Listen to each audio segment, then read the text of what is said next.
For millennia, the Grand Pyramids of Egypt have towered over the desert sands. Everything about the great ancient civilization that once seized the lands remained a mystery.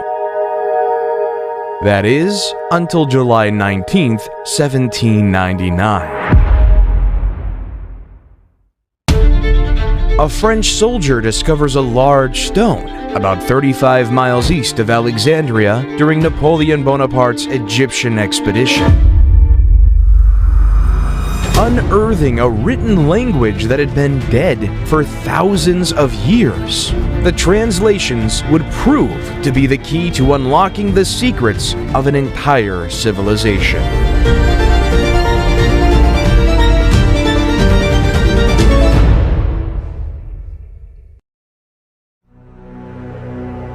Egypt is the gift of the Nile.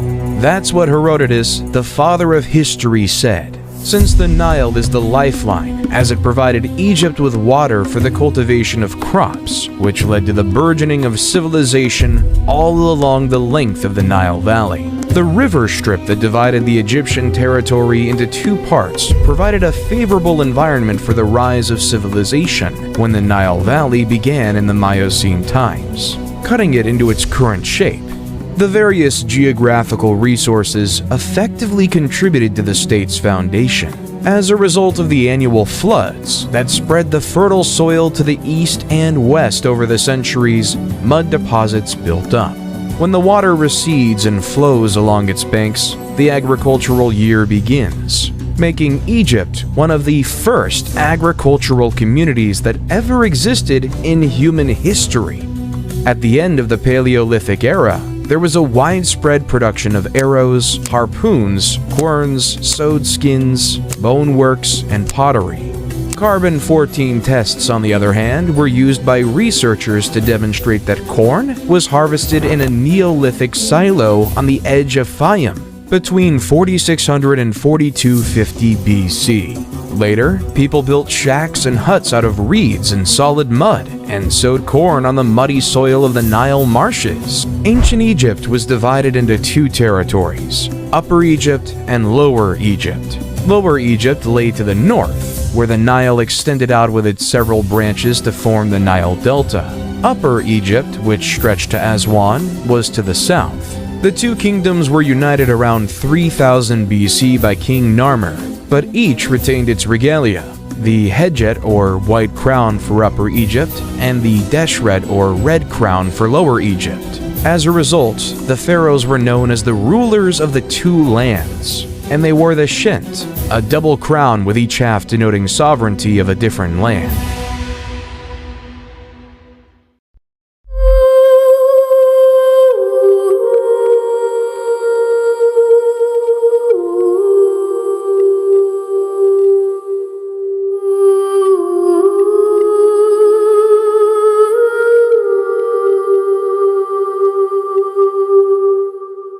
The pre-dynastic period in ancient Egypt is the period preceding documented history, encompassing around 6000 to 3150 BCE from the Paleolithic to the Neolithic age and on to the founding of the First Dynasty. While there are no written records from this period, archaeological digs in Egypt have unearthed items that convey their tale of the Nile River Valley's cultural history. The pre-dynastic period is called by the regions or ancient city sites where these artifacts were discovered, rather than the cultures that lived there. The Halfan culture thrived circa 30,000 BCE in the area between Egypt and Nubia, giving birth to the Cadan and Sibyllian cultures around 10,000 BCE, and the Hierophant culture. All of these cultures are hunter-gatherer societies that gradually grew more sedentary and settled into more permanent settlements based on agriculture. The Fayum Oasis is a natural basin located southeast of the Giza Plateau that gave home to the Fayum A civilization during 9000 to 6000 BCE. These people lived in the vicinity of a vast lake and made their living through agriculture, hunting, and fishing. The people of Fayum constructed reed homes with subterranean basements for food storage, Cattle, sheep, and goats were domesticated, and basketry and pottery production flourished. During this period, tribal chieftains assumed positions of power, which may have been passed down to the next generation in a family or tribal unit. Communities went from tiny tribes traveling together to large groupings of diverse tribes living in the same region all the time. The Fayum-A culture gave rise to the Merimde during 5000 to 4000 BCE, which was named from artifacts discovered at the location of that name on the western side of the Nile Delta. The majority of Egyptians were farmers, and agriculture was the basis of the dynastic Egypt economy, and farmers relied on the annual summer floods to grow their crops. We know that the first Egyptian farmers were hunter-gatherers. They planted crops such as wheat, lentils, barley, flax, and peas, in addition to herding animals. According to what was found on a location in the western side of the Nile Delta, the oldest levels of Merimdi Beni Salama that evolved between 8000 and 4000 BC, in addition to the Fayum Basin, both dating back to the Neolithic era. The Nile Valley's convex terrain encouraged the development of several basins, which in ancient times were flooded with floodwaters every year that brought silt and mud that fertilized the soil. These basins, of which 130 have been found, served as the irrigation system's reservoirs in ancient Egypt. Granaries were made of clay jars or baskets that were buried up to their necks in the earth. The El Omari culture, about 4000 BCE, developed on these achievements by building circular homes of higher complexity with plastered mud walls. All of these cultures evolved and flourished in Lower Egypt, Northern Egypt, closest to the Mediterranean Sea, whereas Upper Egypt civilization formed later. The inhabitants of the Badarian culture lived in movable tents, like their ancient forefathers, but preferred fixed homes. Following the Badarian period came the Amratian period, also known as Naqada I, which constructed more complex homes with windows and hearths, wattle and daub walls, and windbreaks around the main entryway. The practice of mummification began around 3500 BCE, where burial items were still left with the deceased. These developments were aided by the Girzian culture, also known as Naqada II, 3500 to 3200 BCE, which launched trading with other regions, inspiring changes in culture and art. The houses were built of sun-baked brick, and the more opulent ones included courtyards, an addition that would become commonplace in Egyptian homes later. The city of Abydos, located north of Naqada, became an important burial location, and huge tombs were built, forming a necropolis, a city of the dead. These tombs were originally made of mud bricks, but subsequently of huge, neatly hewn limestone. Eventually, the site would become the burial place for Egypt's rulers. Despite this, evidence reveals that individuals from all across the nation had their deceased buried at Abydos, and gave burial gifts to commemorate their memory. By this time, the cities of Zeus and Hierakonpolis were considered ancient, while Thinis, Naqada, and Nekhen were rapidly developing. The hieroglyphic alphabet, which was invented around 3400 to 3200 BCE, was used for maintaining records, although no entire sentences from this period have been discovered. At this time, the earliest Egyptian writing discovered so far originates from Abydos, and was discovered on pottery, clay seal imprints, and bone and ivory items. Complete sentences are not found in Egypt until the time of King Peribsen in the Second Dynasty 500 years later. This period led to the Naqada III period from 3200 to 3150 BCE. Following Naqada III, the early dynastic period and Egypt's recorded history began. With commerce, communities expanded and flourished, and the populations of both Lower and Upper Egypt increased. Small villages of brick dwellings and buildings evolved into bigger urban centers that soon clashed, most likely for trade products and water resources. Thinis, Naqada, and Nekhen were the three principal city-states of Upper Egypt during the period. Thinis appears to have defeated Naqada before absorbing Nekhen. These battles were fought between the Scorpion Kings, whose identity is unknown, and others, most likely Ka and Narmer. According to some researchers, Scorpion I, Scorpion II, and Ka were the final three rulers of the proto-dynastic period, before King Narmer invaded and unified Lower and Upper Egypt and created the First Dynasty.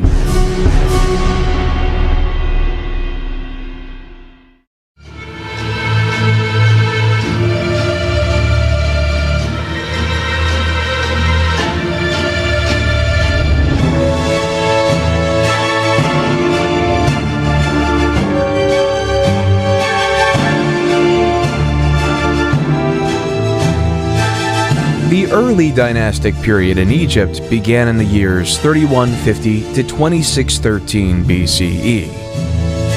This marks the beginning of the country's historical era in which Upper Egypt, the south, and Lower Egypt to the north were unified as one country under centralized authority. During this time, the divine rule of the monarch started, and a distinct Egyptian culture emerged, including the development of writing, arts, and sciences.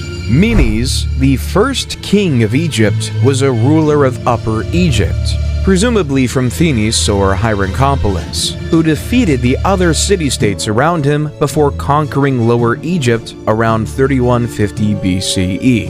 Narmer married the princess Neithotep of Nakata in an arrangement to enhance the links between the two towns. He undertook military operations in Lower Egypt to quell revolts and expand his territory into Canaan and Nubia. He sponsored massive construction projects and urbanization developed throughout his reign.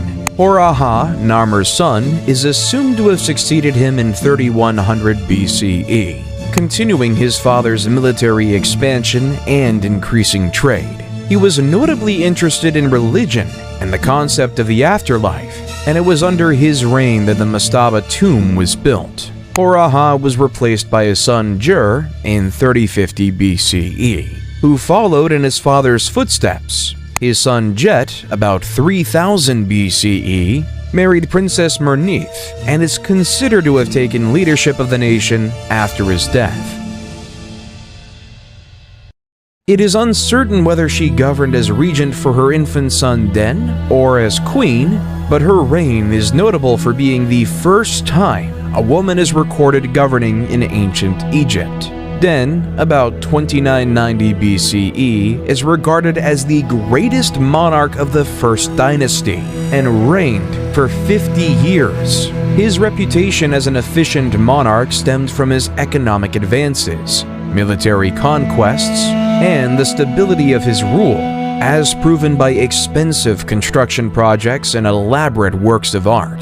Den is the first monarch to be represented wearing the crowns of Upper and Lower Egypt, showing that he ruled over a unified nation. Den was succeeded by two additional monarchs, Enegib and later Semerkhet, both of whom had tough reigns marked by insurgency. The dynasty ended with the Ka's reign, during which his heirs struggled for the throne and were defeated by Hotep Sekemui, who established the Second Dynasty. Internal strife and a lack of, or misunderstanding over, records ruined the Second Dynasty, 2890 to 2670 BCE. None of the Second Dynasty monarchs have reliable dates, and several of the kings' names appear to be repeats of earlier rulers. Hotep Sekemui, which means two powerful ones at peace, is a prime illustration of this issue.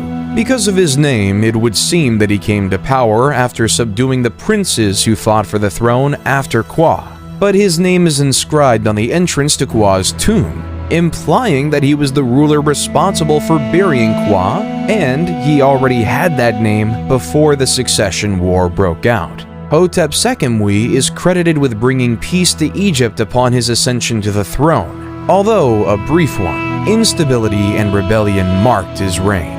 Raneb, also known as Nibra, was the first to link his name to that of the gods, and so create a bond between the monarch and the divine. There is no reasonable explanation for Peribsen's decision. Early academics claimed he was the first monotheist who declared Set to be the sole deity, but evidence of his reign's devotion to various gods disproved this. Because his name is only found in Upper Egypt, it's possible that he opted to ally with Set for political reasons, to distinguish himself from the Horus religion of Lower Egypt. For whatever reason, he is regarded as a good monarch because commerce, the economy, religious practice, and the arts all thrived during his reign. Peribsen was replaced by Kheskemwy, probably his son, who continued his predecessor's construction projects and is believed to have brought Egypt's two regions back under central control, or at least reinforced unification. His most famous works include the statues at Hierakonpolis and Abydos, as well as his role as the father of Pharaoh Djoser.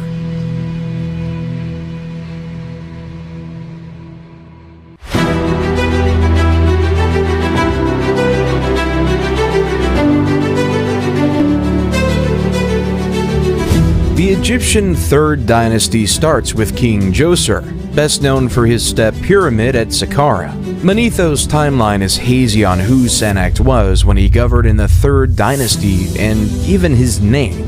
Sennacht's name is only known from the Abydos monarch list, the Turin Papyrus, and two reliefs discovered in the Mastaba tomb, number K2 at Beit Kalath. Djoser erected so many monuments that historians have long assumed his tenure extended at least 20 years. He started military campaigns to Sinai and kept Egyptian unity, resulting in the stability required for his construction projects and the growth of the arts. Djoser's step pyramid at Saqqara is Egypt's first recognized pyramid, which was designed by his architect and vizier, Imhotep.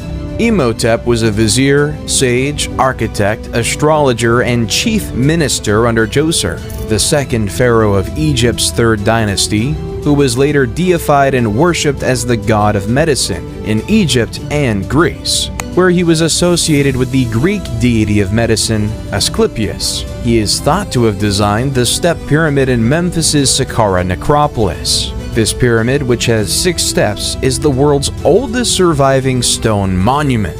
An inscription carrying his name on a statue of Djoser uncovered near the Saqqara pyramid site attests to Imhotep's high status in Djoser's court. The inscription includes titles such as the leader of the sculptures and the chief of the seers. Historical documents depicting Egyptian society and medicine throughout the Old Kingdom demonstrate that the main magician of the pharaoh's court frequently functioned as the nation's chief physician. The step pyramid started as a basic mastaba monument with a flat top and sloping sides, similar to many previous dynasties' tombs. The architect, Imhotep, on the other hand, had bigger plans for his king's eternal dwelling. The step pyramid is a succession of mastabas piled on top of each other, each step slightly smaller than the one beneath, to create a pyramid shape.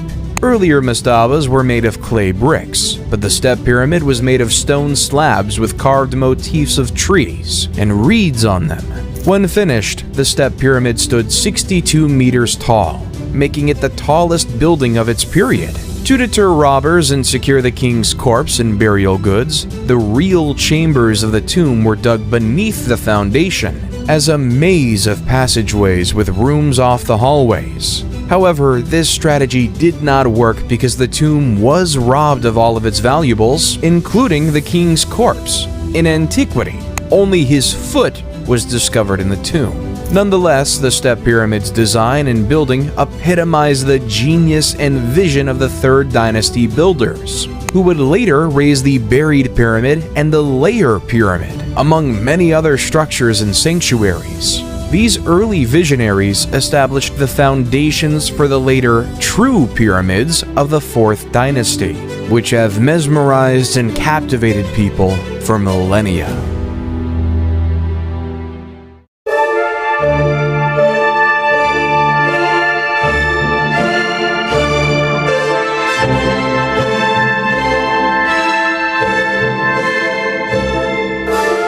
The Old Kingdom of Egypt is also known as the Age of the Pyramids or the Age of the Pyramid Builders. because it contains the Great Fourth Dynasty, during which King Sneferu mastered the craft of pyramid construction, and the pyramids of Giza were built under the reigns of Khufu, Khafre, and Menkaure. The historical documents of this time, the 4th to 6th dynasties of Egypt, are sparse, and historians consider the history of the era as literally written in stone, and mainly architectural in that academics have been able to build a history through the statues and their inscriptions. The pyramids themselves provide little information about their architects, but adjacent funerary shrines and stelae provide the king's names and other significant information.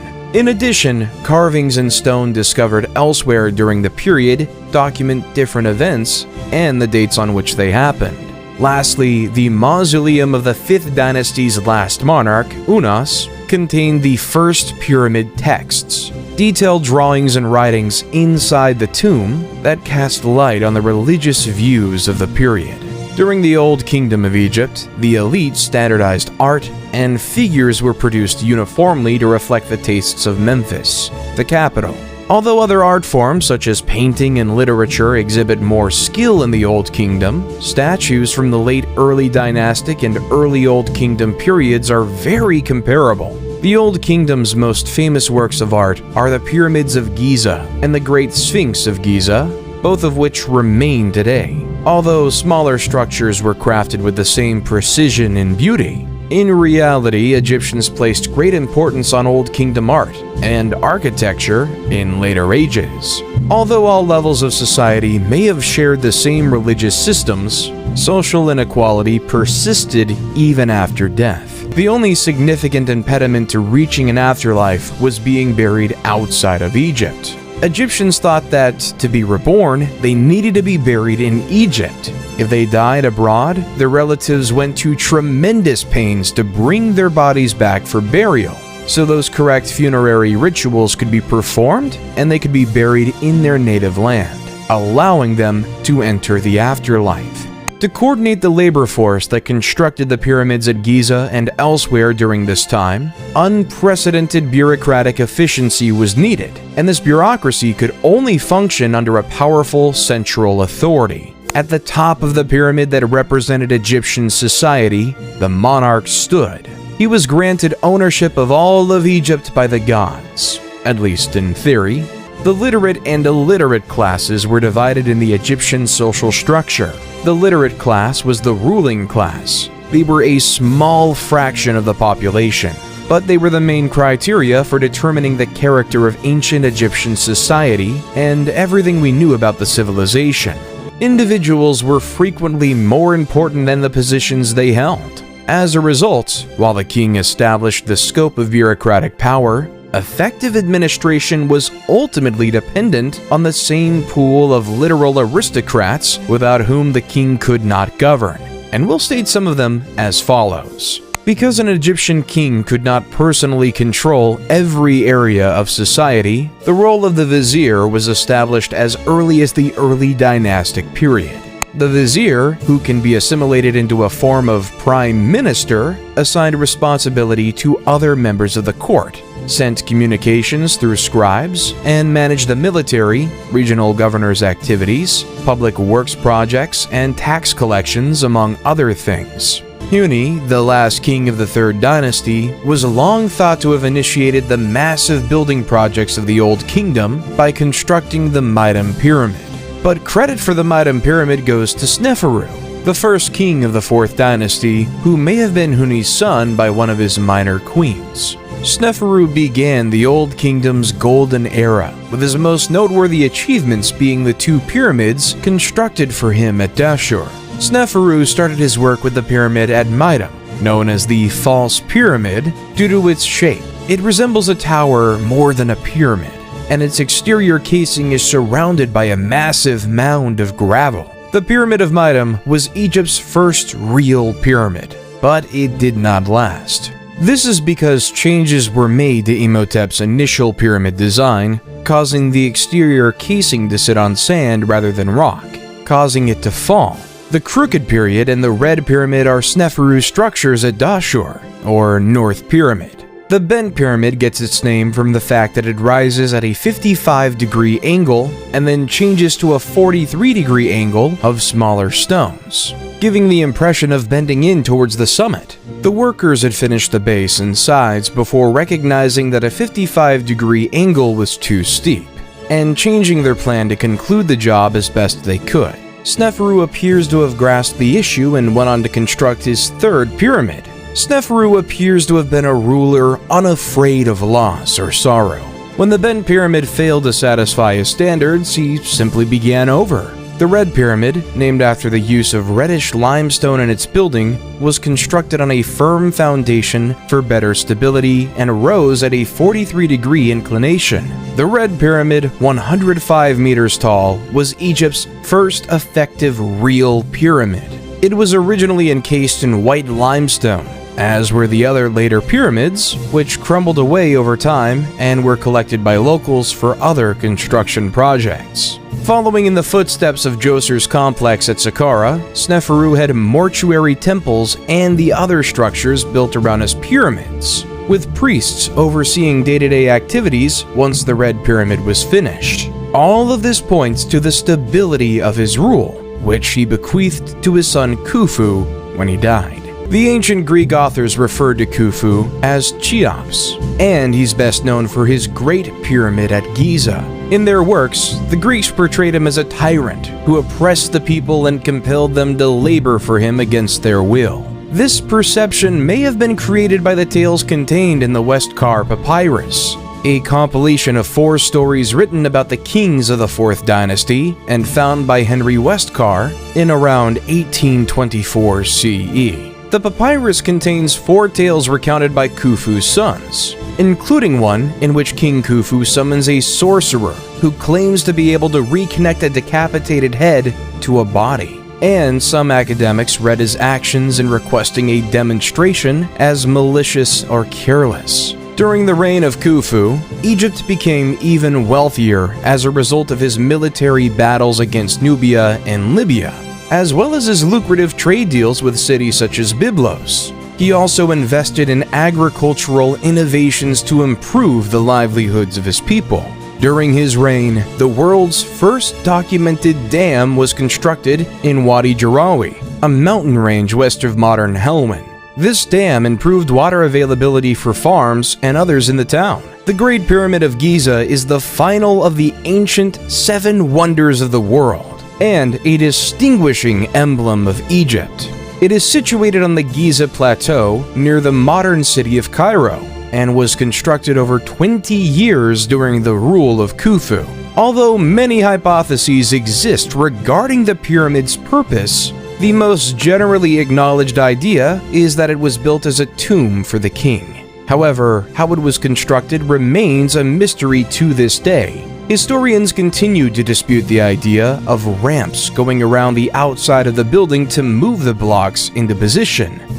These theories persist despite a growing body of evidence proving that the pyramid was constructed by the ancient Egyptians using technical means that were most likely so common to them that they felt no need to document them. Nonetheless, the complexity of the interior passages, shafts, and chambers, as well as the nearby Osiris shaft, encourages the persistence of these fringe theories, as does the mystery of how the pyramid was built at all, and its orientation to cardinal points. A prominent figure during that time, called Hemayunu, was the vizier during the reign of Khufu in the 4th dynasty, and one of the king's relatives. He was in charge of building his Great Pyramid and keeping an eye over its construction works, and he was buried near Khufu's pyramid. The construction work of the pyramid was done by expert and unskilled laborers employed by the state for the job. These employees either offered to pay off a debt, performed community service, or were paid for their time. The annual inundation of the Nile River was important for Egyptian survival because it distributed rich soil from the riverbank all across the shore's farmlands. However, it also made farming those lands impossible during the flood. During these times, the government supplied work for farms by constructing large monuments. These were the individuals who performed the real physical labor of moving stones, elevating obelisks, constructing temples, and constructing the pyramids that continue to amaze and motivate people today. Khufu was replaced by a family member outside the legal line called Jedefra after his death. Jedefra was Khufu's son, but he did not appear to be his designated heir. Some scholars believe Jedefra built the Great Sphinx of Giza, while others believe Khafre, his sibling and successor, built it. The Sphinx is the world's biggest monolithic monument, showing a recumbent lion's torso with a king's head and visage. Historically, this king's visage has been identified as Khafre's, but Dobrev and others believe it's Khufu's. It appears to have been constructed by Khafre because it is exactly in line with his pyramid complex, and the Sphinx's face resembles Khafre more than Khufu. Khafre's pyramid is the second largest in Giza, and his complex is almost as big as his father's. Little is known about his rule. According to Egyptian texts, he continued his father's policies and government model by concentrating power in the hands of his closest family members and exerting strict control over policies and laws. Following Khafre's demise, succession was temporarily disrupted again when Baka, Jedefri's son, took the throne. He did not even rule for a year before Menkaure, Khafre's son, took over as monarch. Both the Greeks and the Egyptian writings praise Menkaure. Menkaure, like his father and grandpa before him, started construction on his Giza pyramid and shrine complex. Menkaure's pyramid and complex are smaller than the other two, which represent a significant development in the history of the Old Kingdom, and one of the causes of its collapse. The resources required to construct the Great Pyramid were no longer accessible during Menkaure's period, but he did his best to establish an everlasting residence on par with his fathers and grandfathers. Quenra, Menkaure's son and designated successor, perished while this pyramid was being constructed, upsetting the dynastic succession, and Menkaure died before the pyramid complex was finished. Despite reigning for 30 years, he was unable to finish the work of his predecessors, which many historians attribute to the dwindling resources at his disposal.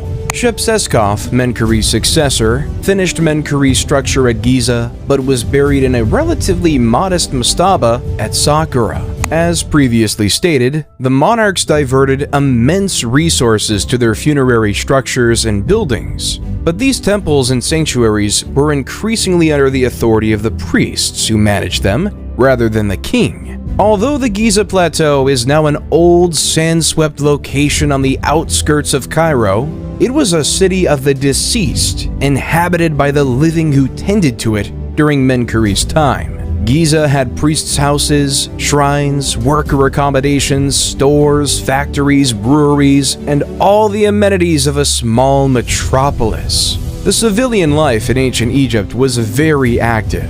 The lowest social class consisted of peasant farmers who did not own the land on which they worked on or the houses in which they resided.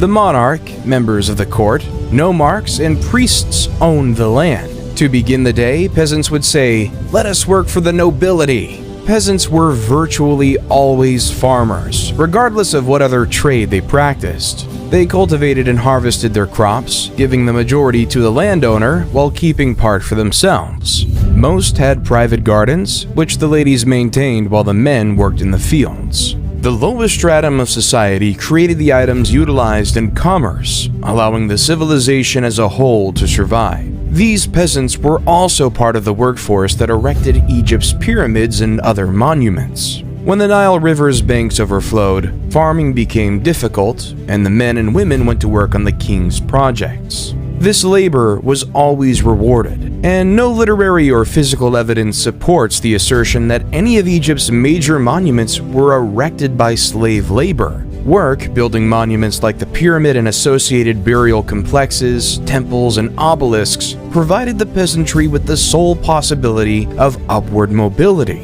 Skilled painters and engravers in particular were in high demand in Egypt, and were paid more than unskilled laborers who merely hauled the stones for the construction from one location to another. Peasant farmers might also raise their status by learning a craft and producing the vases, bowls, plates, and other ceramics that people need. Skilled carpenters could make a fortune by making tables, desks, chairs, beds, and storage chests, while painters were needed to decorate upper-class dwellings, castles, tombs, and monuments. Brewers were likewise held in high regard, and breweries were occasionally controlled by women. They appear to have been operated on by females in early Egyptian history. Beer was the most popular beverage in ancient Egypt, and it was commonly utilized as a kind of recompense. 3 times a day, workers on the Giza Plateau were given a beer ration. The deity Osiris was said to have provided the drink to the people, and breweries were overseen by the goddess Tenene. Marriages were more secular than religious in ancient Egypt. The parents planned the majority of weddings in any of the classes. Girls were often married at the age of 12 and boys at the age of 15. Royal offspring were frequently promised to foreign monarchs as babies to seal treaties. The ancient Egyptians' lives were not all labor. They found plenty of time to have fun by participating in sports, board games, and other activities. Hockey, handball, archery, swimming, tug-of-war, gymnastics, rowing, and a sport known as water jousting, which was a sea battle played in small boats on the Nile River in which a jouster tried to knock the other out of his boat, while the second team member maneuvered the craft, were all ancient Egyptian sports. The festivals of ancient Egypt were individually distinct in their own right, depending on the nature of the occasion, but they all had one thing in common: drinking and feasting. The Egyptian diet consisted mostly of grains, wheat, and vegetables. The meat was incredibly expensive, and only royalty could afford it. The 4th dynasty ended with Shepsekhof's brief reign, and the 5th started with much less hope. The 5th dynasty is known as the Sun King's dynasty because so many of their titles contain the name of the deity Ra, usually given as Re. The first 3 of these rulers, Userkaf, Sahur, and Kakai, would later be memorialized as divinely chosen in the Westcar papyrus tale, The Birth of the Kings. The dynasty starts with King Userkaf, but a lady called Kenkaz, most likely a daughter of Menkor, appears prominently in the Egyptian texts as mother of 2 kings of Upper and Lower Egypt, though it's unclear who those monarchs were. Her monument is the 4th pyramid at Giza, and she was a significant person. Not much is known about her. Userkaf is best renowned for his work on the Temple of the Sun and Abusir. This structure represents a significant divergence from the position of the monarch at the beginning of the 4th dynasty, and the beginning of the end of Giza as the king's necropolis. The sun deity Ra was now venerated directly by the people through the priesthood, and the king's position as the god's primary representative was reduced. Userkaf's son Sahur replaced him and constructed his funerary complex at Abusir near the Temple of the Sun. Sahur was a capable monarch who led the first Egyptian expedition to Punt and arranged significant trade treaties with other countries. Punt, on the other hand, was one of his biggest accomplishments, as it became an important source of many of Egypt's most valuable resources, and in time was regarded as a legendary country of the gods. Sahur constructed his own temple to the sun in Abusir and was the first to use palmiform columns in the building, which would later become the norm for columns throughout Egypt. Sahur's war exploits and cautious resource management enriched the nation, as demonstrated by the intricate work done on his mortuary complex and the inscriptions discovered. His son, Neferirker Kakai, succeeded him. Inscriptions suggest he was a good king and well-regarded, but little is known of his tenure except that the priesthood got even more dominant during his control. His son, Neferifre, succeeded him but perished young, possibly around the age of 20. He was followed by King Shepsekhar. Nusir-ini succeeds him, and the priests of Ra acquire even more authority during his rule. The bureaucracy of the temples and mortuary buildings grew as well, putting a burden on royal coffers, which paid for sanctuary care and maintenance. Menkaure replaced him, but little is known about his rule other than the fact that he was the last monarch to construct a temple to the sun. Djedkeraisi replaced him in the late 25th to mid-24th century BC. The roots of Djedkeraisi are unclear. He's not regarded as Menkaure's son, but he may be connected. To keep the economy stable, he reforms the administration and the clergy extensively during his rule. Djedkeraisi refused the customary practice of erecting a shrine to the sun deity and decreased the number of clerics required to maintain funerary structures. He also arranged the Second Punt expedition, which enriched Egypt and reinforced relations with Punt. The most important element of Djedkeraisi's reign, however, was the decentralization of the government in Memphis, which gave local authorities more authority. Djedkeraisi was replaced by his son Unas, the reign of whom is little documented. Unas was the first Egyptian king to have the interior of his tomb decorated and inscribed with what became known as the pyramid texts. These inscriptions depict the king in communion with Ra and Osiris. The position of the king was already considerably reduced when the 6th dynasty started. Local officials and bureaucrats built more elaborate tombs than nobles during the rule of the first monarch, Teti. Teti was killed by his bodyguards according to the 3rd century BCE historian Manetho, an act that would have been inconceivable earlier. He was replaced by Userkere, who may have been involved in the assassination plan. His reign was brief, and he was followed by Pepi I, during whom the nomarchs gained authority. By the end of the Old Kingdom, the political power had fragmented and the system was decentralized. The restoration of central power was a lengthy process that lasted well into the 12th dynasty. Because of the breakdown of central power, political authority passed into the hands of the nomarchs, who took complete control. This pattern persisted during the reigns of Merenre-Nemtumsaf I and Neferkare-Pepi II, who ascended to the kingdom as a child and perished as an old man, signifying an incredible rule of nearly a century. During Pepi II's lengthy rule, the Old Kingdom gradually crumbled. The increasing influence of provincial nomarchs and the clergy eroded the central government's and king's authority. Pepi II was followed by Merenre-Nemtumsaf II, with a very short reign, and the dynasty ended with Necherkar, who is identified by some scholars and Egyptologists as the Queen Nitocris from Herodotus's account of an Egyptian queen who avenges her brother's murder by drowning his killers at a banquet. Pepi II had outlived any heirs to the throne, and appears to have been a pretty ineffective monarch in his final years. When drought caused famine in the country, there was no effective central authority to react to it. The Old Kingdom terminated with the 6th dynasty because no powerful ruler ascended to the throne to guide the people. Local authorities focused on their areas and lacked the means and motivation to assist the rest of the nation. As the 6th dynasty died out, Egypt gradually descended into the first intermediate period.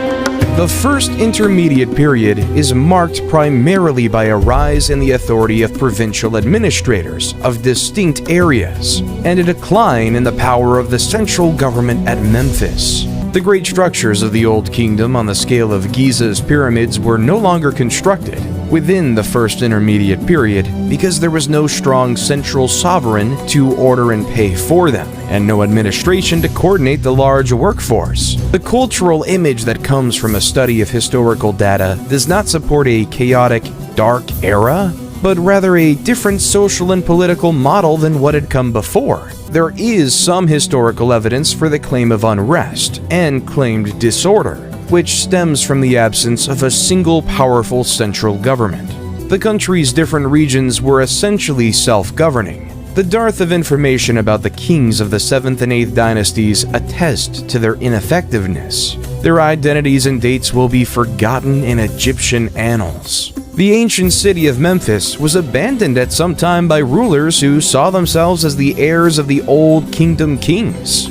The rulers of the 9th and 10th dynasties then seized Heracleopolis as their center and declared themselves Egypt's real kings. Intef, a Theban nomarch who bore the customary epithets of Great Overlord, of the Nome, and Overseer of Priests, came to prominence in Thebes around 2125 BC and opposed the authority of Heracleopolitan kings. Intef I established Egypt's 11th dynasty and provided the push for the country's unity. During the Middle Kingdom, he was known as Intef the Mighty, and a monument in his honor was erected in the Temple of Karnak. And this was the way leading to the beginning of a new era, which was the Middle Kingdom.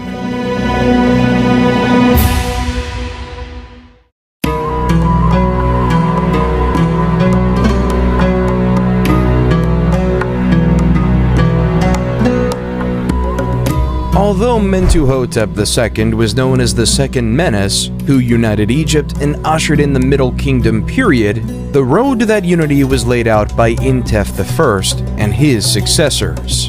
Mentuhotep I, approximately 2115 BCE, followed Intef I's path and conquered the neighboring nomes for Thebes, considerably increasing the city's stature and strength. His initiatives were carried on by his predecessors. Mentuhotep II used these early victories to ultimately beat Heracleopolis and then punish those nomes who had stayed faithful to the old kings while rewarding those who had honored Thebes. Mentuhotep II devoted his time after the process of unity to the ruling, military accomplishments, and construction projects. Mentuhotep's successor, Mentuhotep III, reigned during 2010 to 1998 BCE, maintained and expanded his programs. He dispatched an army to Punt and strengthened the northern delta's borders. Mentuhotep IV replaced him. His entire 7-year rule is silent, but he most likely continued his predecessor's policies effectively because the nation is thriving when Amenemhat replaces him as monarch.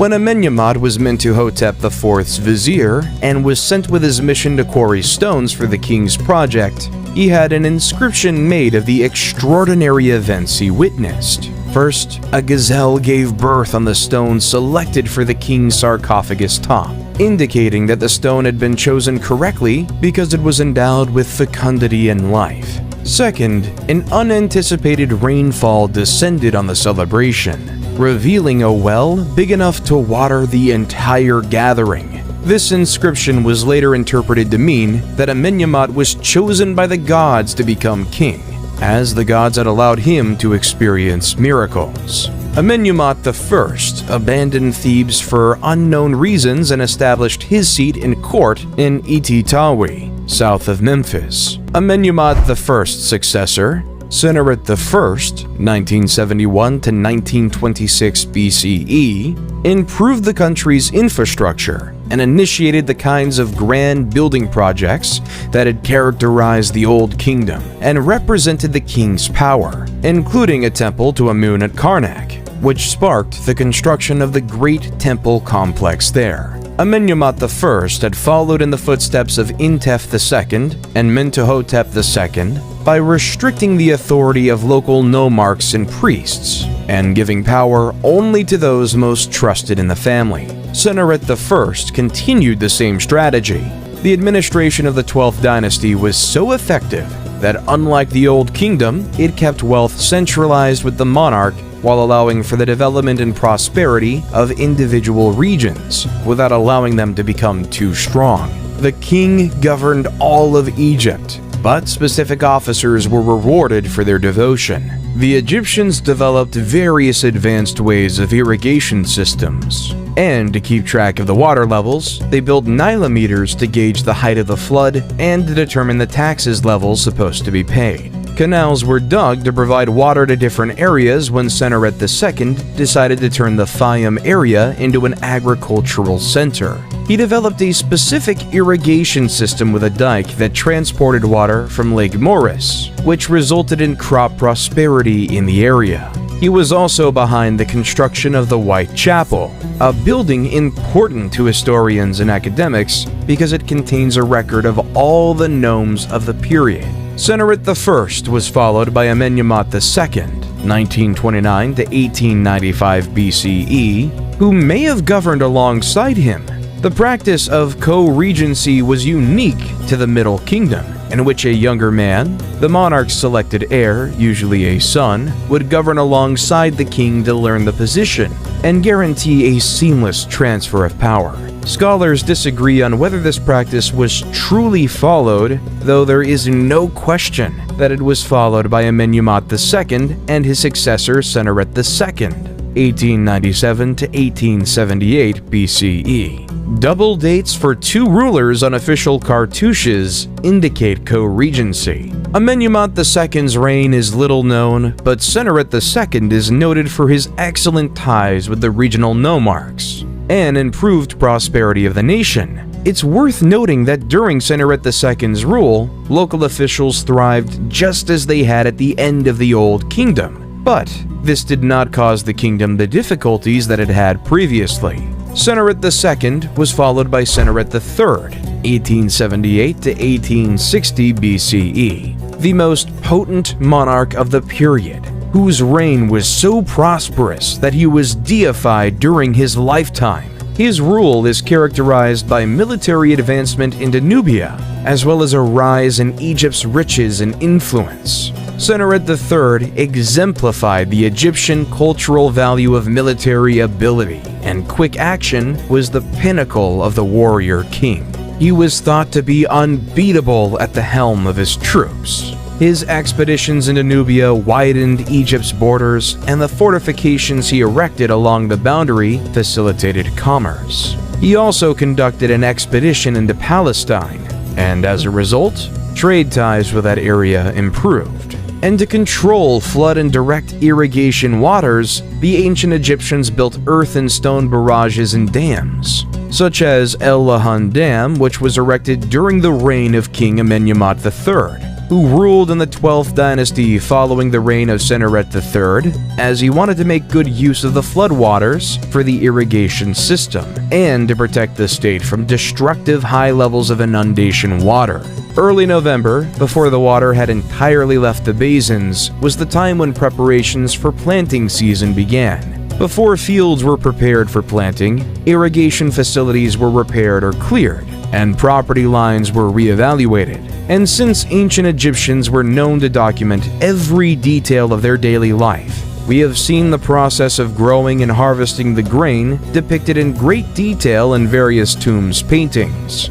Various crops were planted widely, which made food types plentiful in Egypt, such as emmer wheat, which was used to make bread and beer, grapes for wine, palm dates, doom palms, figs, sycamore, and papyrus, whose stems were used to make paper-like scrolls for writing, and also was a great material to make sails, cords, and even mats. Various tools were used by the farmers during the planting process, such as a very interesting one called shadaf. It's a hand-operated device used to lift water from the river, which consists of a long pole with a bucket hung on a rope from one end, and the other end has a weight attached to it. It was either used to fill jugs with water to transport them, or even to run water in small canals along ditches. However, it's normal when people wonder how such a civilization in ancient times managed to erect huge buildings and move colossal statues without having the technology we have in the current modern world. Some scenes from tombs of high officials have proof of how the whole process of moving huge statues was done. Jehudi Necht was a nomarch of the 12th dynasty. He used to govern the 15th nome of Upper Egypt. He has a very interesting scene in his tomb of the transportation of a roughly 6.8 meter high monument of him by 172 people using ropes and a slide. in an endeavor aided by the dumping of water in front of the slide. Unfortunately, no evidence of this colossus has ever been discovered. Amenemhat III boasted of no major military triumphs, but constructed almost as many monuments as his father and was responsible for the vast mortuary sanctuary at Hawara, known as the Labyrinth.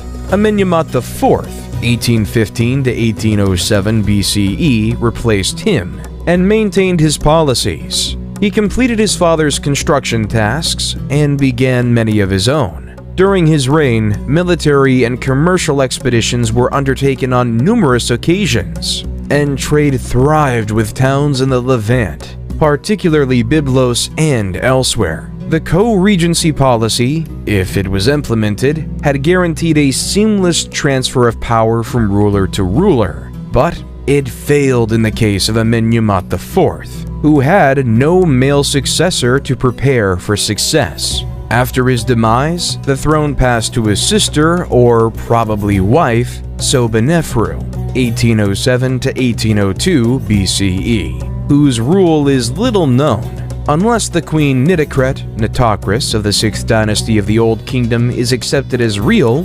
Sobonefru was the first woman to govern Egypt since the early dynastic period.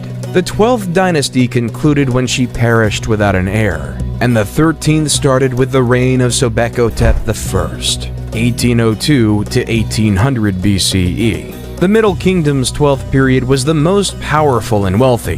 The 13th dynasty would receive the riches and the policies, but would be unable to put them to good use. The 13th dynasty appears to have maintained the policies of the 12th dynasty monarchs and kept the nation united, but none of them had the personal power of the previous kings, according to incomplete documents.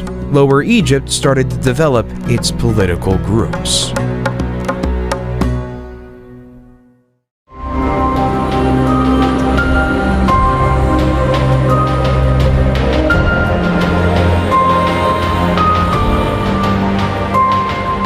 This era starts when the Egyptian rulers of the 13th dynasty relocate the capital from Et-Tawai to Thebes, the former capital of the late 11th dynasty in Upper Egypt, thereby weakening their grip on the north.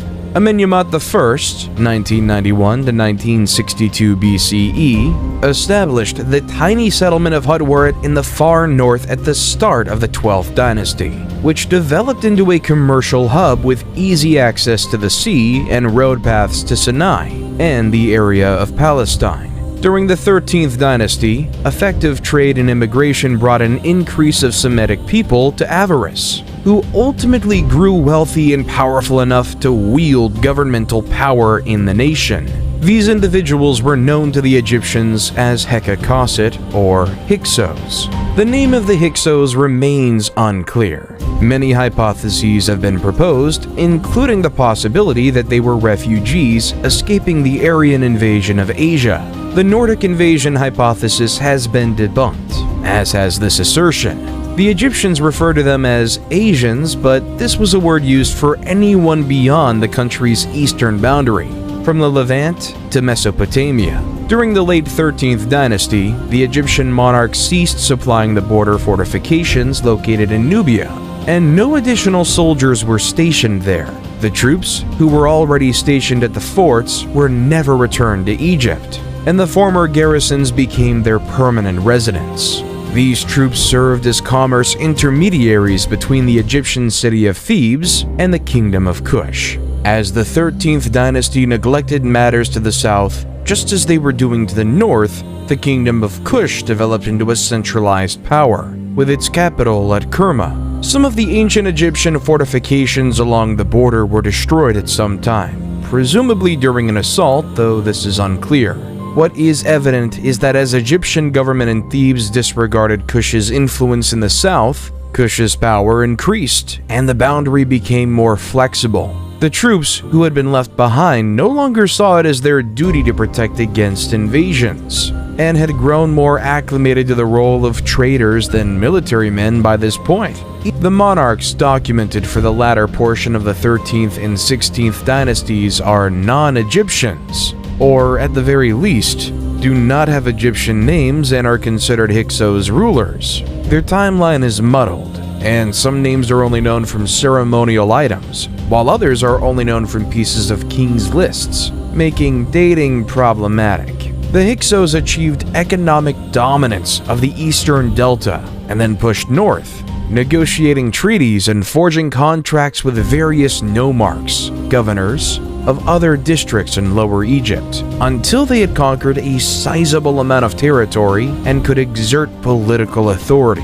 Once established in Avaris, the Hyksos elevated Egyptians to positions of power, adopted Egyptian customs and attire, and absorbed Egyptian deity worship into their own beliefs and ceremonies. The Hyksos monarchs established Egypt's 15th dynasty, but once they were evicted, the invading Thebans destroyed all traces of the Hyksos in Egypt. Only a few Hyksos rulers are known by name thanks to the ruins of inscriptions and other texts discovered at Avaris and elsewhere, including the best known, Apepi. Apepi was also known as Apophis, and had an Egyptian name related to the giant snake Apophis or Apep, the sun god Ra's nemesis. At the same time the Hyksos rose to prominence in northern Egypt, the Nubians rose to power in the south. The Middle Kingdom's 13th dynasty, like Lower Egypt's, had forgotten to pay attention to its southern frontier. Thebes remained Upper Egypt's capital, but instead of dominating the entire nation, it was wedged between the Hyksos in the north and the Nubians in the south. According to Manetho, Apepi of the Hyksos wrote to the Theban king, Seqenenrunta, 1580 BCE, "Do away with the hippopotamus pool to the east of the city, for it prevents me from sleeping day and night." The message was most likely about the Theban practice of hippopotamus hunting, which would have been insulting to the Hyksos, who worshipped Set and included the hippo in their religious observances. Tao, rather than complying with the request, saw it as a challenge to his autonomy and marched on Avaris. His mummy indicates that he was slain in battle, and this, together with the events that follow, reveals that the Thebans were vanquished in this fight.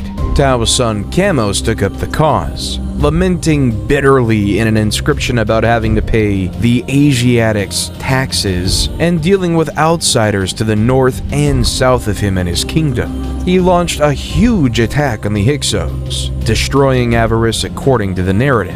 Chamos reports that his attack was so fast and scary that it rendered the Hyksos women barren, and that he destroyed the city to the ground following the carnage. This tale appears to be exaggerated, as the Hyksos retained control of Lower Egypt 3 years after Chamos' invasion, and Avaris remained the Hyksos' stronghold. Chamos was succeeded by his brother Ahmose, who, according to the inscriptions, drove the Hyksos out of Egypt and destroyed their metropolis of Avaris. These events are described in the tomb inscriptions of another man, Ahmose son of Abana, a soldier who fought under King Ahmose, who describes the devastation of Avaris and the retreat of the remaining Hyksos to Sharawin in the Palestine region.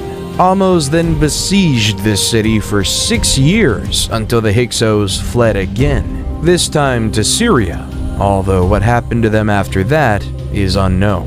Ahmose I not only established the 18th dynasty, but also began the new Kingdom of Egypt, the age of the Egyptian Empire. The Hyksos were responsible for the formation of a professional Egyptian army of conquest, since Ahmose I, and those who followed him, sought to ensure that no foreign nation ever gained such dominance in their land again. The triumph that would become the new kingdom, a period of unprecedented prosperity and success in Egypt, is the legacy of the Second Intermediate Period. The 18th dynasty of Egypt, established by Ahmose I, would build some of the most renowned and memorable monuments since the Old Kingdom's pyramids, and expand Egypt's borders into a kingdom.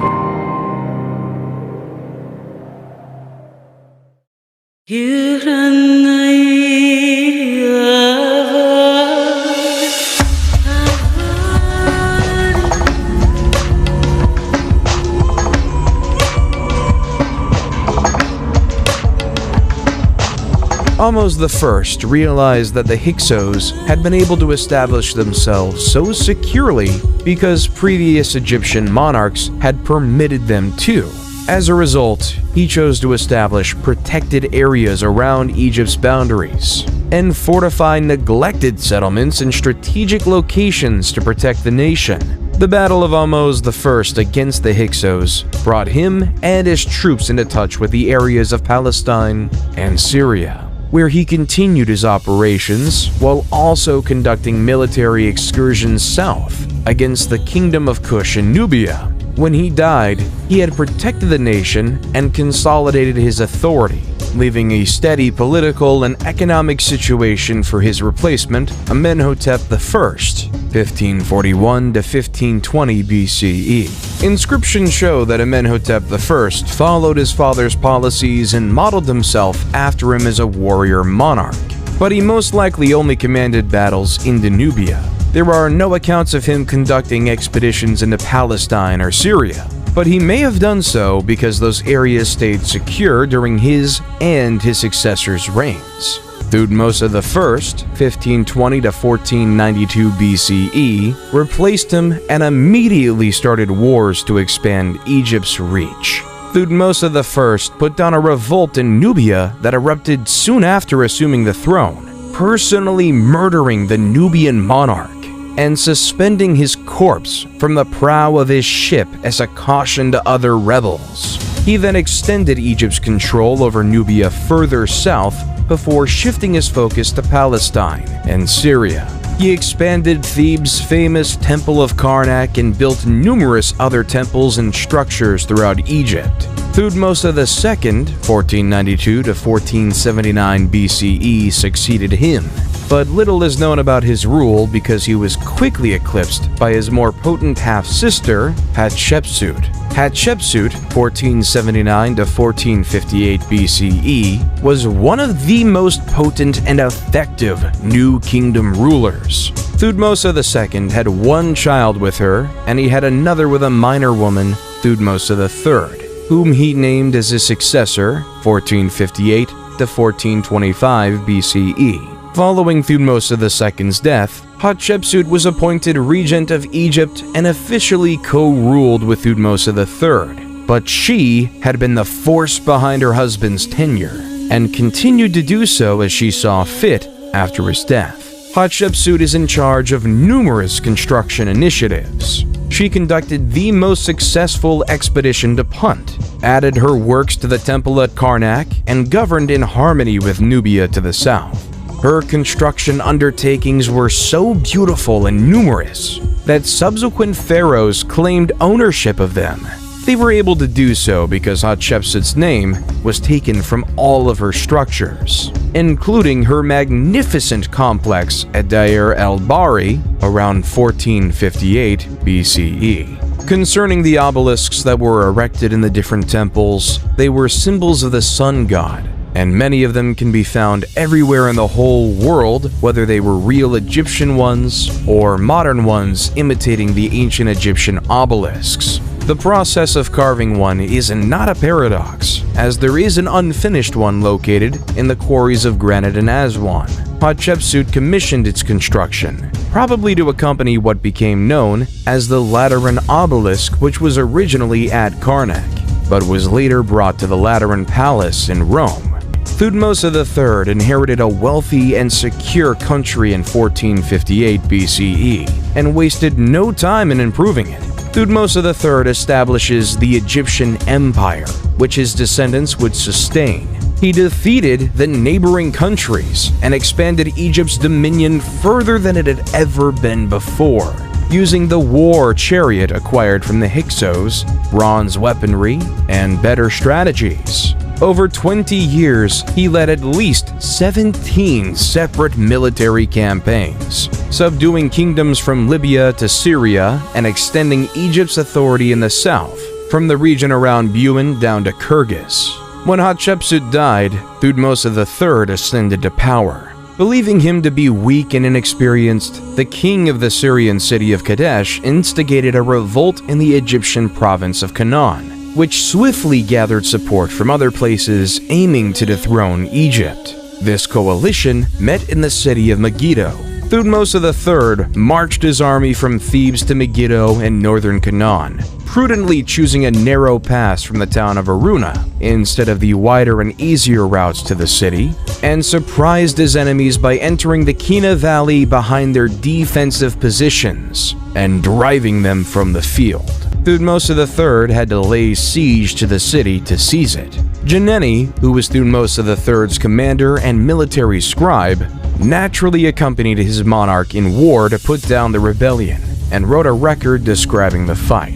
Thutmose III was so taken by Jani's tale that he had sections of it written on the walls of the great temple of Amun at Karnak, and, to a lesser extent, elsewhere. Geneni begins by describing why the writing on the temple's walls exist. He then goes on to explain the campaign and its motivations. The wretched adversary referenced on several occasions is the king of Kadesh, who started the revolt and gathered the armies against Egypt. But it is also used to refer to everyone who joined the rebellion at times. Following the Battle of Megiddo, Thutmose III would subdue and punish those who took part, capturing not just Kadesh, but also all of Syria and the Mitanni territories in Mesopotamia. He was succeeded by his son Amenhotep II, 1425 to 1400 BCE, who inherited and built on his father's powerful and safe kingdom. He was not a warrior king,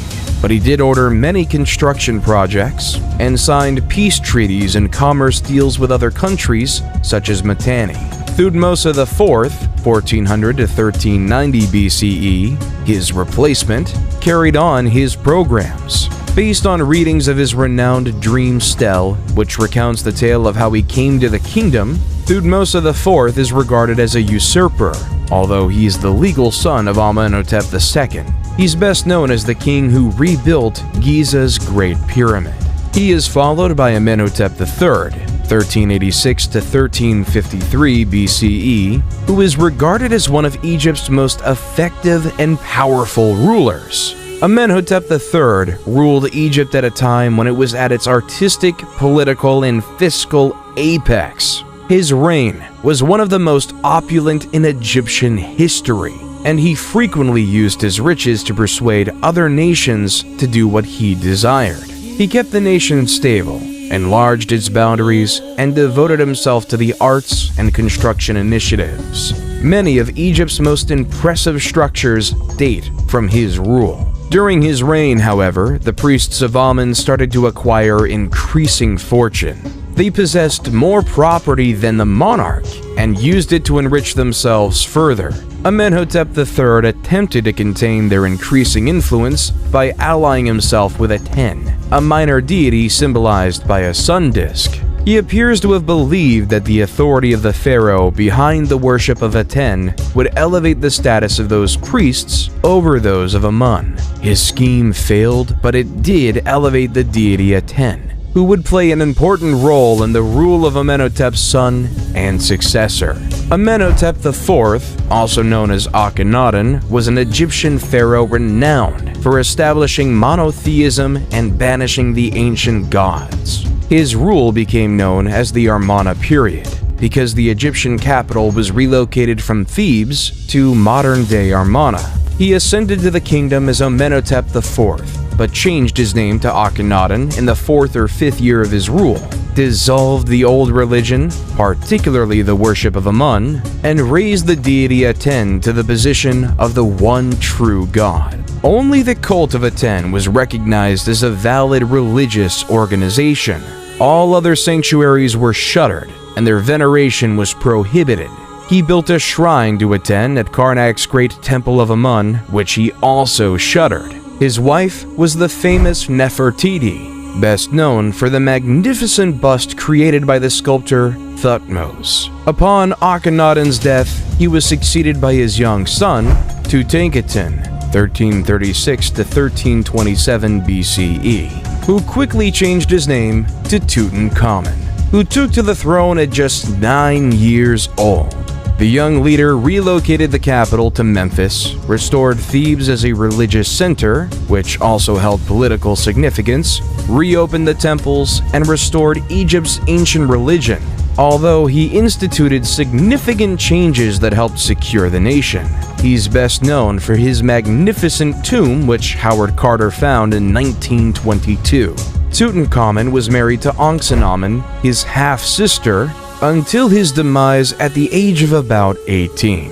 Ankhsenamun may then have married the vizier A, possibly 1324 to 1320 BCE, who some experts believe replaced Tutankhamun, or she may have attempted to reign on her own. Whatever part A played in the succession, Ankhsenamun vanished soon after Tutankhamun's death, and the general Horemheb took control, devoting to return Egypt to its former grandeur. Horemheb, 1320 to 1295 BCE, went to great measures to erase the Amarna period rulers from Egyptian history by burning all of Akhenaten's statues and writings, including completely demolishing his sanctuary at Karnak.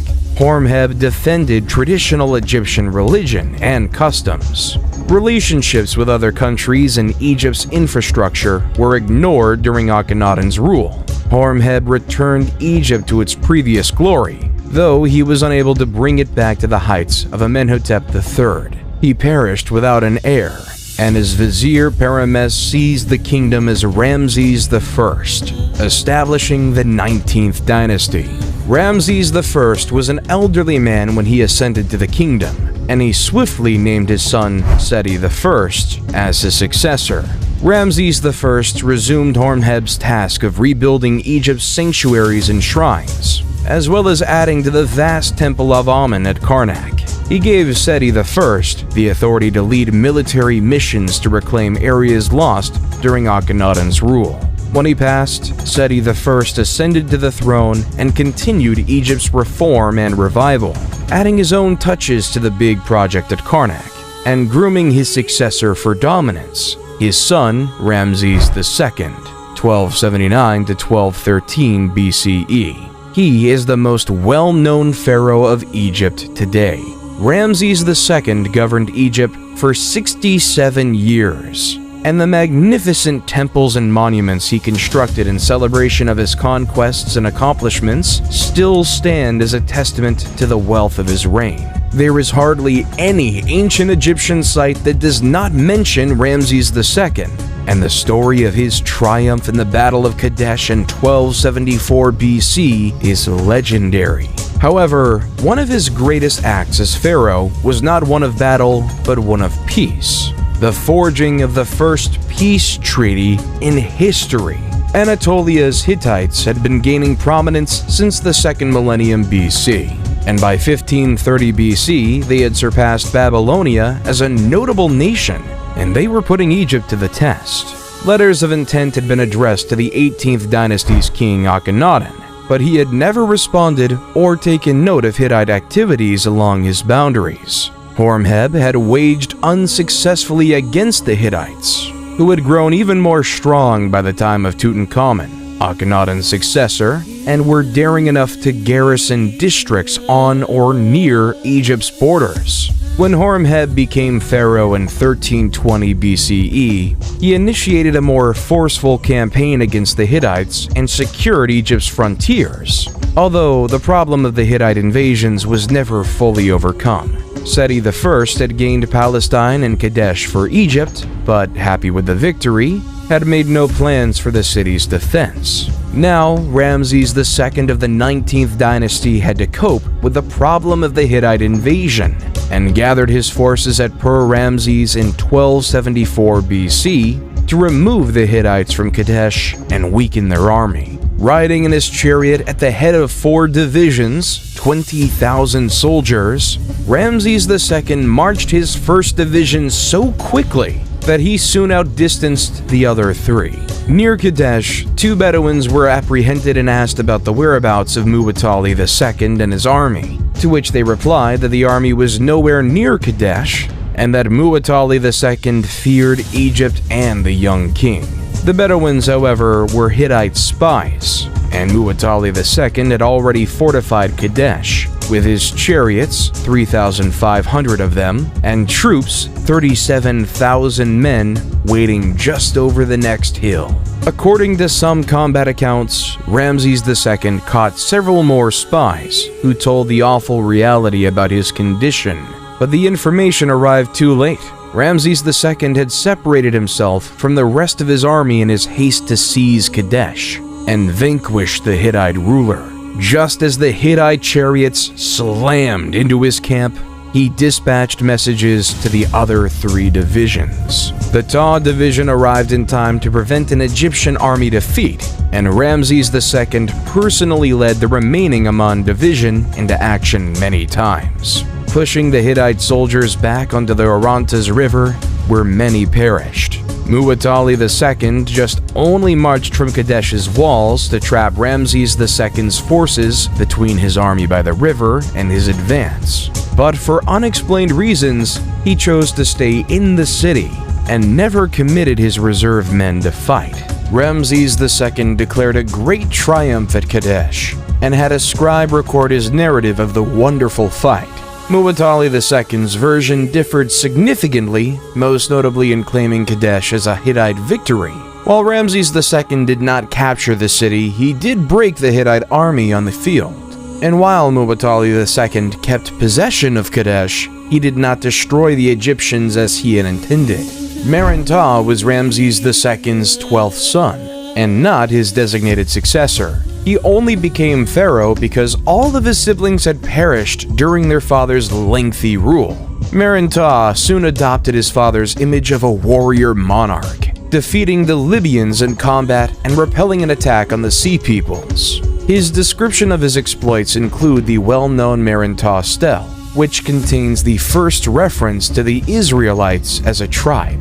Going forth to the 20th dynasty, Ramses III was the new kingdom's last powerful king. After Horemheb restored the ancient faith, the priests of Amun's authority grew steadily, drawing income and influence away from the monarchy. Throughout the Ramessid era of the 20th dynasty, the condition deteriorated. The concept of having a war was existing as the threat of the people was remarkably increasing, which forced Ramses III to declare war over them. The nationality of the Sea Peoples is unknown because the only records of their activities are from Egyptian sources that only describe them in the terms of battle, such as the record from the Tanis stele, which reads in part, "They came from the sea in their warships, and none could stand against them." This is characteristic of Egyptian allusions to these enigmatic invaders. Ramses II, his son and successor Meremta, and Ramses III are the 3 great pharaohs who chronicle their struggles and triumphs against the Sea Peoples. All claimed huge victories over their opponents, and their inscriptions include the most extensive documentation of the Sea Peoples. During the time of Pharaoh Ramses III, the Sea Peoples invaded and destroyed the Egyptian commerce hub at Kadesh, and then attempted to invade Egypt again. They began their operations with swift attacks along the coast, before pushing toward the delta. In 1180 BC, Ramses III subdued them, but they returned in force. Ramses III would have been aware of his predecessors' fights with these people and how violent they were. He decided against a field engagement and instead employed guerrilla tactics as a plan. He set up ambushes around the coast and along the Nile Delta, and his archers were especially efficient, putting them camouflaged along the beach to shower down arrows on the ships at his signal. The ships were set on fire with burning arrows once the crew was dead or drowning. After crushing the naval invasion, Ramses III turned his focus to what remained of the invading troops on land. He used the same tactics as previously, and in 1178 BC, the Sea Peoples were defeated off the coast of Xois. Egyptian annals once again depict a spectacular victory, in which many Sea Peoples were slaughtered and others were captured and coerced into the Egyptian army and fleet, or sold as slaves. Although Ramses III spared Egypt from invasion, the battle was so costly that the royal treasury was depleted, and the tomb builders at Deir el-Medina could not be paid. This resulted in the first documented labor strike in history, in which workers walked off the job and refused to return until they were properly reimbursed. And then, the momentum of the Egyptian empire started to fade. Ramses III retained a powerful central authority, secured the borders, and kept Egypt prosperous. But the kingdom was crumbling around him. The office of the Pharaoh of Egypt no longer held the same level of reverence it once did because the priests of Amun served as an intermediary between the gods. Ramses III was injured in an assassination attempt staged by one of his lesser spouses, and perished as a result of his injuries. Ramses IV, 1155 to 1149 BCE, ascended to the throne only after his elder siblings perished.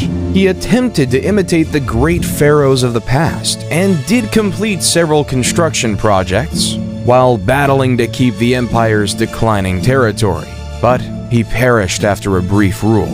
He was succeeded by his son, Ramses V, who fought to retain control against Amun's priests and keep the kingdom together. His successor, Ramses VI, carried on the fight with little success. Ramses VII replaced him, followed by Ramses VIII, about whom little is known, Ramses IX, Ramses X, and Ramses XI. All of these pharaohs fought to keep the kingdom together in the face of outside incursions and internal conflicts with Amun's priests. An incident related to these struggles, though obscure, involves a man called Amenhotep, high priest of Amun, who was deposed by the vizier Pinehazy and forced to escape south to Nubia. What we are sure about is that the priests of Amun retained huge power and reached the throne of Egypt and ruled the country.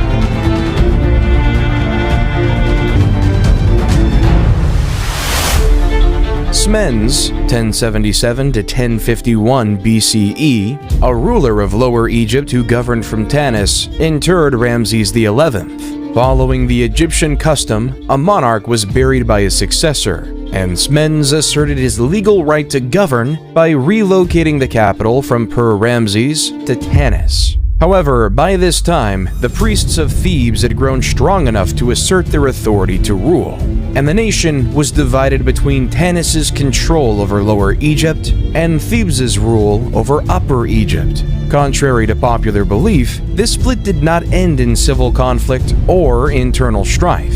Sphinx was strong enough to be noticed, but he only controlled Lower Egypt, and not much of it. He governed around the same period of Thebes' high priest Herihor, who reigned from around 1080 to 1074 BCE. Herihor was a general of the troops, as were all Amun's high priests, but he had little impact outside of Thebes. This would be the dominant model for the majority of the Third Intermediate Era. Individual nomarchs were strengthened at the cost of either part of the central government, as in the First Intermediate Period, and both Tanis and Thebes failed to exercise any major influence over the nation as a whole. The 22nd dynasty, which governed publicly under Libyan titles, was also Libyan. Shoshenq I, 943 to 922 BCE, established it after unifying Egypt and embarking on war operations reminiscent of Egypt's empire days. Shoshenq I reformed Tanis's administration and Thebes's clergy. The clergy would no longer be a hereditary post, but rather one of nomination by the monarch, as would be the choice of God's wife of Amun. His military operations revitalized Egypt's economy, and the nation started to approach the Egypt of the New Kingdom during his reign. Osirkin II ascended to the throne in 872 BCE and kept the nation together, but after his rule, Egypt split into distinct kingdoms governing from Heracleopolis, Tanis, Sais, Memphis, and Hermopolis in Lower Egypt, and Thebes in Upper Egypt. To the south, the Kushite ruler Kashta, 750 BCE, saw Egypt's vulnerability and moved to exploit it. Kashta adored Egyptian culture and had Egyptianized his capital city of Napata, and thus his entire territory. He had strong trade connections with Thebes and was well versed in the procedure of appointing priests and other high officials. Pi, 747 to 721 BCE, his son, strengthened Nubian dominance of Upper Egypt, and when the kings of Lower Egypt protested, he commanded a large army against them. Pi conquered Lower Egypt, capturing and subjugating all of the main towns before marching back to Napata. Egypt was now legally under his rule, but he allowed the Lower Egyptian kings to regroup and re-establish their power. These buffer zones diminished during the Third Intermediate Period, and Egypt lost its prior strength. But there were still countries on its boundary, such as Judah and Israel, that served the same purpose. The subjugation of those areas by Shoshenq I pushed Egypt's boundary up against the Assyrians, with no buffer in between. Moving forth to the 26th dynasty, Psammetichus I was a powerful ruler who instilled in his people the grandeur of Egypt's past by restoring it through massive projects, renovations, restorations, and military feats. His son Necho II, 610 to 595 BCE, continued his father's legacy by conducting military battles, ordering construction projects, and expanding the military. The Egyptians were never great seafarers, and Necho II recognized this by establishing a fleet of Greek mercenaries, which proved quite successful. Necho II is regularly portrayed as a great warrior and military commander who strengthened the nation he had inherited. During the reign of Amasis II, he was successful in reforming government spending while also stimulating the economy and directing war operations. Egypt came together behind his leadership and thrived once more, with a thriving economy, secure boundaries, and prosperous commerce. Building projects, temples, and other works of art were finished, and Egypt's reputation regained some of its lost lusters. He was replaced by his son Psammetichus III, 526 BCE, who was a young and inexperienced king who was ill-prepared for the difficulties he faced. Cambyses II, the Persian monarch, had sent to Amasis asking for one of his daughters as a bride. But Amasis, not wanting to obey but also trying to prevent confrontation, sent Apries' daughter instead, who was his predecessor. This former Egyptian princess was profoundly offended by Amasis' choice, particularly since it had long been Egyptian policy not to transfer noble women to foreign monarchs as wives. When she arrived at Cambyses II's palace, she disclosed her true identity, and Cambyses II vowed to revenge Amasis' slander by sending him a fake bride.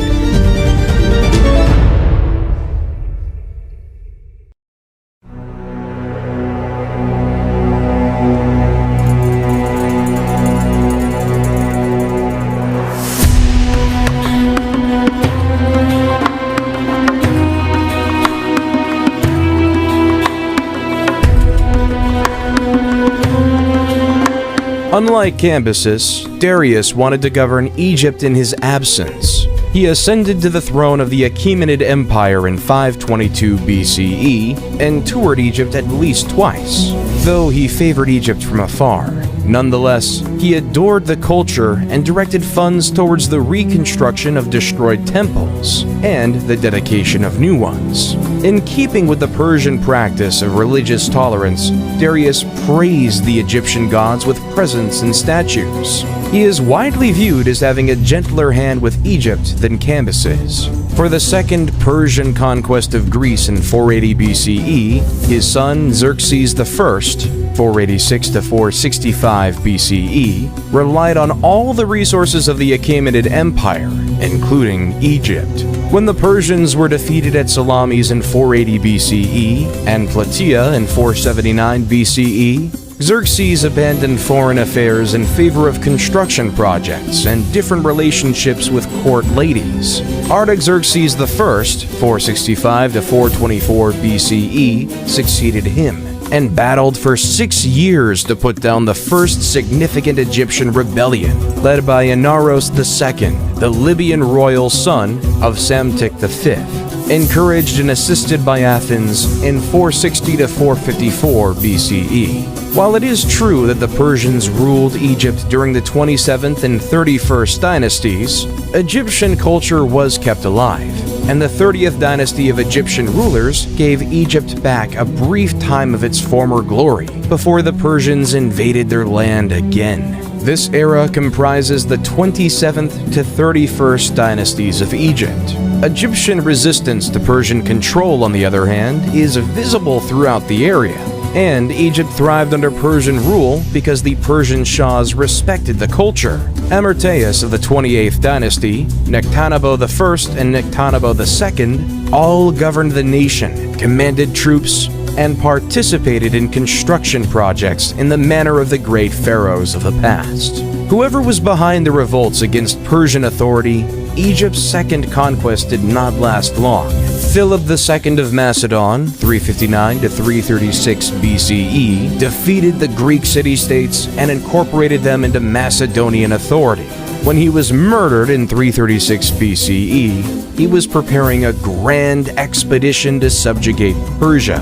He already had all of the means he would require for the conquest, which he entrusted to his son, Alexander. The pharaohs of the 30th dynasty upheld Egyptians' kingship's honor and left their impressive structures in the footsteps of those who came before them. So, while the late period may be considered the end of Egyptian sovereignty, it should not be considered the end of Egyptian civilization. Even today, Egypt's cultural accomplishments inspire respect, if not fear, and remain among the most popular and intriguing of the old world. Although times changed, current modern Egypt in the 21st century might look like a coming forward version of ancient Egypt. The Nile River is still sacred to the Egyptian people, and they still celebrate the same festivals of the ancient times, such as the spring festivals. The food is quite inspired by the authentic ancient food. The traditions are still there, and even the last development form of the ancient language called the Coptic is still spoken in Egypt in churches' prayers and the middle of their Arabic dialect. The modern people are proud of the legacy. It was seen in the parades that were done in Cairo for the transportation of the mummies to the civilization's museum, and the reopening of the Alley of the Sphinxes in Luxor. They're building new cities, digging their way to improve commerce with the highways dug in the middle of the mountains, passing through the deserts. They're almost opening the biggest museum in the whole world. Excavations unearth every day new discoveries which might lead soon to a discovery similar to that of the tomb of Tutankhamun in 1922. And this land will always remain an attractive mystery, dazzling and enchanting people from all over the world with its magic and history.